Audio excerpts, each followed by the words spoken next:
भारत अपने fifth generation fighter jet एमका पर बहुत तेजी से काम कर रहा है और लगातार सवाल ये उठ रहे थे कि आखिरकार एमका भारत तैयार कर रहा है तो इसका इंजन क्या कावेरी होने वाला है या इसे कावेरी से जोड़ा जाएगा, क्योंकि कावेरी के इंजन थ्रस्ट को लेकर भी कई बार सवाल उठे हैं। और जिस तरह से रूस ने हाल में भारत को टेस्टिंग के लिए गए 16 कावेरी के जो प्रोटोटाइप थे उन्हें वापस भेज रहा है, ऐसे में एमका एक बार फिर से जोर शोर से पूरी दुनिया के सामने तब आ गया जब भारत के रक्षा मंत्री राजनाथ सिंह ने इसको लेकर के पूरी दुनिया को जानकारी देते हुए बताया कि भारत एमका के 5 प्रोटोटाइप तैयार कर रहा है। दरअसल अब तक दुनिया यही मान रही थी कि भारत एमका का एक बड़ा सपना देख रहा है, लेकिन भारत एमका पर इतनी तेजी से काम करेगा इस बात का अंदाजा शायद कुछ देशों को भी नहीं था। और जैसे ही भारत ने एमका को लेकर के 5 प्रोटोटाइप की बात की तो दुनिया को ये साफ मैसेज गया कि भारत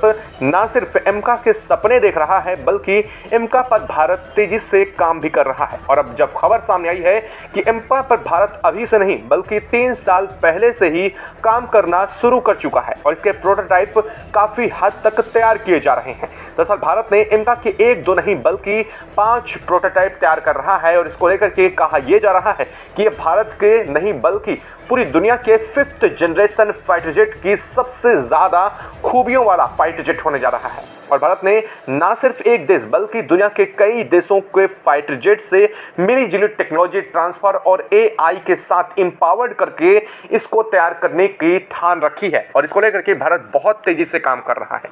और ऐसे में सवाल एक बड़ा पैदा होता है कि क्या एमका हवा में यूं ही उड़ा देंगे भारत, क्योंकि भारत के पास अब तक इंजन की टेक्नोलॉजी तो है नहीं और 5th जनरेशन फाइटर जेट के लिए भारत को कम से कम 142 किलोन्यूटन थ्रस्ट वाला इंजन चाहिए होगा, जो कि 5th जनरेशन फाइटर जेट तभी यह कहला पाएगा। ऐसे में सवाल ये उठता है कि क्या Bharat 5th generation fighter jet तैयार कर लिया है या फिर इसे कावेरी के साथ इंटीग्रेट किया जाएगा। आप में से कई सारे लोगों के ये सवाल थे कि भारत इसको किसके साथ उड़ाने वाला है और अगर भारत ने ऐसा कोई इंजन बना लिया है तो क्या भारत ने अब तक इसको सीक्रेट रखा है। दरअसल अब एक और बड़ा सीक्रेट सामने आ चुका है। एमका इंजन को लेकर के भारत ने पूरी दुनिया के सामने पहले से ही कोई ढिंढोरा नहीं पीटा। ऐसे में जब भारत की तरफ से कोई ढिंढोरा नहीं पीटा गया तो इसका मतलब ये है भारत इस पर सीक्रेटली कुछ बड़ा कर रहा है। और इसको लेकर के जैसे ही एमका का सामने आया वेरिएंट और इसको लेकर के बात शुरू हुई, भारत ने 5 प्रोटोटाइप की बात रखी। इसके बाद दुनिया भर के देशों से भारत को ऑफर आने शुरू हो चुके थे। दुनिया भर के देश अमेरिका, फ्रांस, ब्रिटेन और यहाँ तक कि रूस, इन सभी देशों ने भारत को 5th जनरेशन फाइटर जेट एमका के लिए इंजन देने की पेशकश कर डाली। और ये ऑफर कुछ ऐसे आए कि तमाम देशों ने टेक्नोलॉजी ट्रांसफ़र तक की बात भी की, लेकिन भारत ने इस पर कोई बड़ी सहमति नहीं जताई थी। लेकिन इस वक्त जो खबर सामने आ रही है वो दरअसल इन सभी देशों में बिल्कुल अलग होने जा रही है, क्योंकि अब एक नए देश का नाम जुड़ चुका है टेक्नोलॉजी के मामले में। दरअसल बात की जाए अगर टेक्नोलॉजी तो जापान दुनिया भर में टेक्नोलॉजी के नाम में सबसे अव्वल देश में गिना जाता है। कहा यह जाता है कि जापान की चीज़ें ना सिर्फ टिकाऊ बल्कि दुनिया में अगर कोई चीज़ पहल खो रही है तो उसकी पहल करने वाला कोई और नहीं बल्कि जापान ही होता है। और जापान के पास ऐसी ऐसी टेक्नोलॉजी है जिनको शायद दुनिया के तमाम देश सोच भी नहीं पाते। ऐसे में जापान की तरफ से भारत के एमका को लेकर के एक बहुत बड़ी खबर सामने आ रही है। फाइनली जापान की तरफ से भारत को एक बहुत बड़ा अप्रोच किया गया है एमका प्रोजेक्ट पर।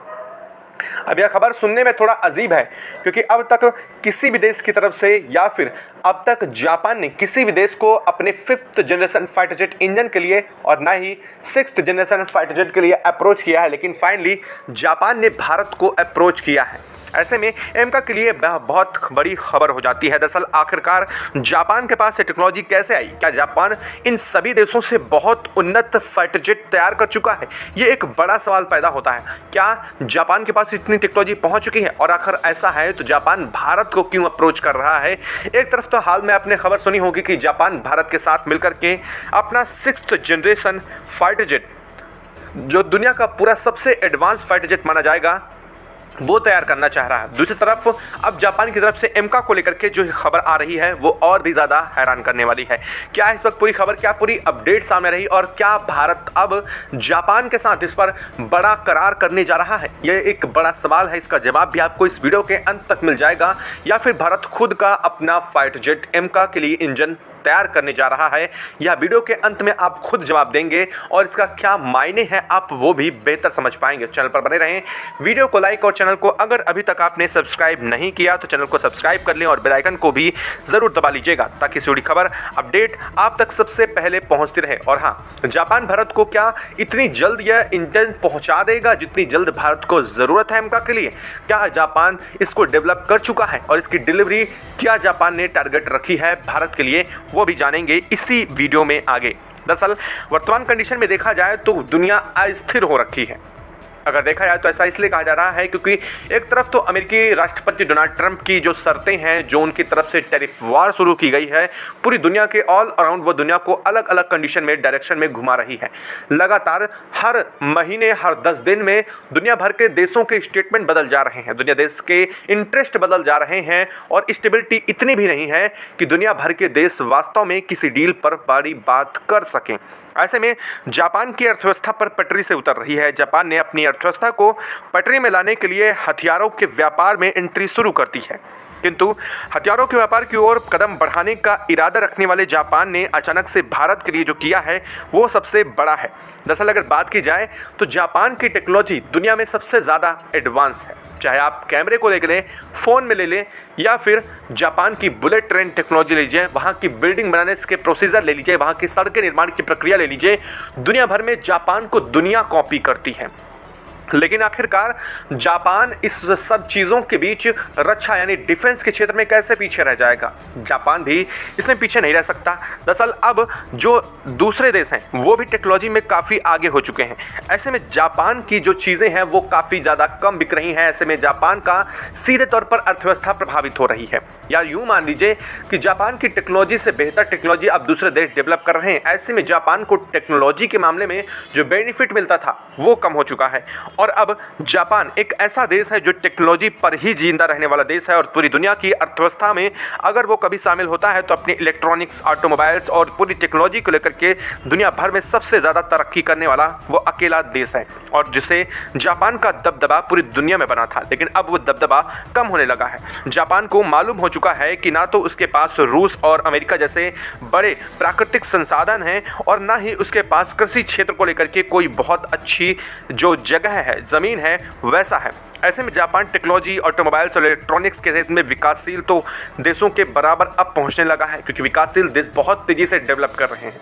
भारत को ही ले लीजिए, भारत के अंदर इतनी तेज़ी से ऑटोमोबाइल्स क्षेत्र ग्रोथ कर रहा है कि अब जापान की टेक्नोलॉजी पीछे हो रही है। ऐसे में जापान को अब अपना भविष्य दिखाई दिया है रक्षा क्षेत्र में। अब जापान ने डिफेंस के क्षेत्र में कदम रखा है। अगर बात की जाए तो जापान की बड़ी कंपनी मसासे अताची जो नीतियों के निर्माता है जापान की संसद के, उन्होंने फ्रांस, जर्मनी, ब्रिटेन या सभी देशों को लेकर के तकनीक के दम पर भी अर्थव्यवस्था जिंदा रखने की बात करी है। उन्होंने यह भी कहा है कि भविष्य आने वाला टेक्नोलॉजी और रक्षा क्षेत्र के हथियारों में अब जापान बहुत बड़ा कदम रखने जा रहा है। दरअसल यह बात कोई छोटी मोटी नहीं है और ना कहने वाला इंसान कोई छोटा मोटा इंसान है। जापान के एक बहुत प्रतिष्ठित और सांसद के रूप में भी रहने वाले इंसान ने इस बात का जिक्र करते हुए कहा है कि अब दरअसल वर्तमान स्थितियां ऐसी बदल चुकी हैं कि कोई एलॉय यानी कि कोई ऐसा दोस्त दुनिया भर में, एक ऐसा मित्र राष्ट्र ढूंढना बहुत मुश्किल है क्योंकि सभी देशों के इंटरेस्ट बदलते ही उनके रवैये बदल रहे हैं।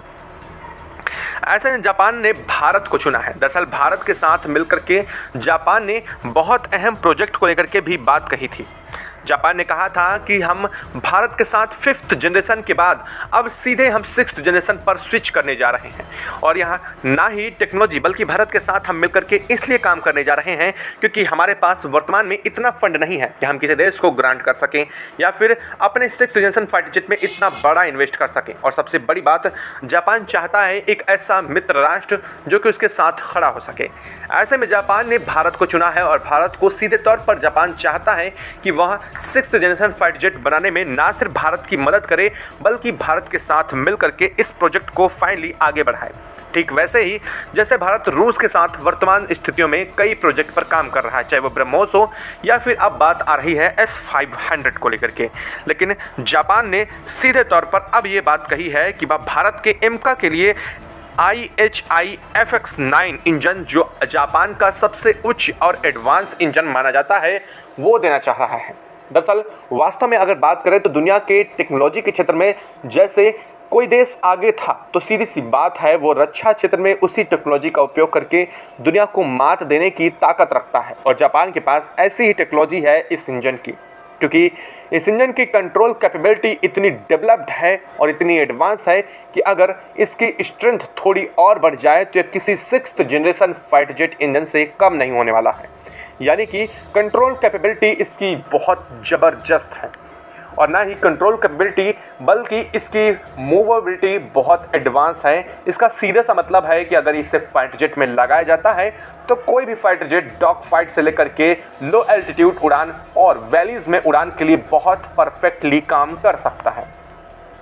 और इसलिए जापान का ये इंजन भारत के लिए बेहद खास हो जाता है, वो भी उस स्थिति में जब जापान ने भारत को खुद अपनी तरफ से अप्रोच किया है। दरअसल जापान चाहता है कि वो ना सिर्फ इसकी टेक्नोलॉजी भारत को ट्रांसफ़र करे बल्कि इन फ्यूचर इसे भारत के साथ मिल करके तैयार करे, ताकि वह एमका ही नहीं बल्कि दूसरे देशों के लिए भी इंजन्स की डिलीवर्ड करने में काम कर सके। जैसा कि हमने आपको पहले ही बताया कि जापान में फंड की कमी है, ऐसे में जापान अगर इसके इंजन के वेरिएंट्स को तैयार करता है इससे मोटा पैसा जापान का खर्च होगा, लेकिन मार्केट भी अब जापान को चाहिए होगा और इसलिए जापान ने भारत को अप्रोच किया है। दरअसल जापान अब अकेला ऐसा नहीं है बल्कि भारत को अप्रोच करने वाले 4 देशों के बाद यह 5वां देश बन चुका है।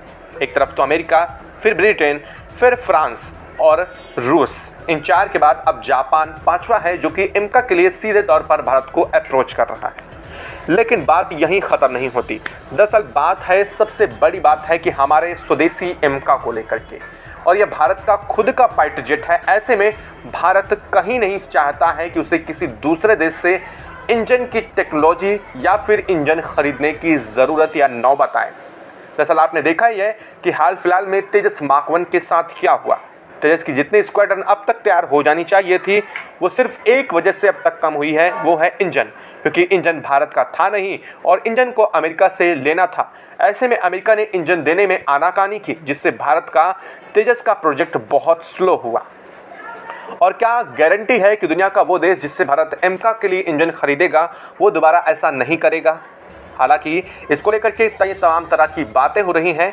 कहा यह भी जा रहा है कि अगर एमका के लिए भारत खुद का इंजन बनाएगा तो इसमें बहुत लंबा समय लग जाएगा। लेकिन अब एक और बड़ी खुशखबरी ये सामने आ रही है कि भारत ने एमका प्रोजेक्ट के लिए प्राइवेट कंपनियों को निमंत्रण देना शुरू कर दिया है। जी हाँ, सुनने में हैरानी होगी, लेकिन जान लीजिए कि भारत के जब प्राइवेट सेक्टर को किसी कदम क्षेत्र में रखने की नौबत मिलती है तो सीधे तौर पर वह क्षेत्र आसमान की बुलंदियां छूना शुरू कर देता है। चाहे आप रक्षा में आयुध निर्माण में देख लीजिए, जैसे ही भारत ने आयुध निर्माण के क्षेत्र में प्राइवेट कंपनियों को एग्रीमेंट दिया और उन्हें परमिशन और लाइसेंस अप्रूव किया, उसके बाद से भारत रक्षा निर्माण क्षेत्र में दुनिया के अव्वल देशों में आ चुका है और आज भारत का रक्षा निर्यात कई बिलियन डॉलर का पहुंच चुका है। और इसका साफ मतलब ये है कि अब जब एमका प्रोजेक्ट में एंट्री हो चुकी है, यानी कि अब फाइटर जेट के मामले में अगर प्राइवेट कंपनियों की एंट्री हो रही है तो साफ मतलब ये है कि भारत को भविष्य में बहुत तेज़ी से और इतने उन्नत और एडवांस फाइटर जेट मिल सकते हैं जिसका अंदाज़ा दुनिया के कोई देश नहीं लगा रहे हैं। दरअसल अब तक एमका जैसे प्राइवेट और या फिर रक्षा चीज़ों को लेकर के भारत प्राइवेटाइजेशन नहीं किया था, यानी कि इसमें अब तक सिर्फ HAL काम कर रहा था और HAL की वजह से तेजस काफ़ी स्लो है, जिसको लेकर के भारतीय एयरफोर्स की तरफ से नाराज़गी जताई गई थी, जिसके बाद सरकार इस पर फैसले लेने को मजबूर है और अब एमका के इंजन पर भी प्राइवेट कंपनियों को दे दिया गया है बड़ी छूट। इसका मतलब ये है कि अब प्राइवेट कंपनियां एमका के लिए इंजन बना पाएंगी और ना सिर्फ बनाएंगी बल्कि वर्ल्ड की अदर कंट्रीज से जो बड़ी दिग्गज कंपनीज हैं उनके साथ कोलैबोरेट करेंगी और भारत के लिए एमका के इंजन पर काम करेंगी। दरअसल एक बड़ी शर्म की बात यह है कि भारत इतने करोड़ों की आबादी, अरबों की आबादी होने वाला देश एक फाइटर जेट इंजन अब तक अपना खुद का नहीं बना पाया है और उन चंद देशों पर हमें निर्भर रहना पड़ रहा है जो देश कब धोखा दे दें, सिर्फ रूस को छोड़ करके उनका कोई भरोसा नहीं है। ऐसे में भारत के लिए एक अच्छा दोस्त तो रूस हो सकता है, लेकिन हमेशा एक अच्छा ऑप्शन नहीं। इसलिए भारत को चाहिए कि अब वह अपना खुद का 5th जनरेशन फाइटर जेट एमका ज़रूर बनाए और एमका के लिए इंजन भी खुद ही बनाना चाहिए। यह खबर आपको कैसे लगी और आपको क्या लगता है, क्या भारत खुद का एमका पिछले 4-5 सालों में जिस तरह से काम कर रहा है और जिस तरह से 5 सालों की और बात की जा रही है, क्या 2030 तक भारत एमका को कंप्लीटली तैयार कर लेगा अगर वह खुद का इंजन डेवलप करता है तो? कमेंट बॉक्स में लिख करके जरूर बताइएगा। साथ ही वीडियो को लाइक और चैनल को अगर अभी तक सब्सक्राइब नहीं किया तो सब्सक्राइब कर लें और बेल आइकन को भी ज़रूर दबा लीजिएगा। जय हिंद दोस्तों।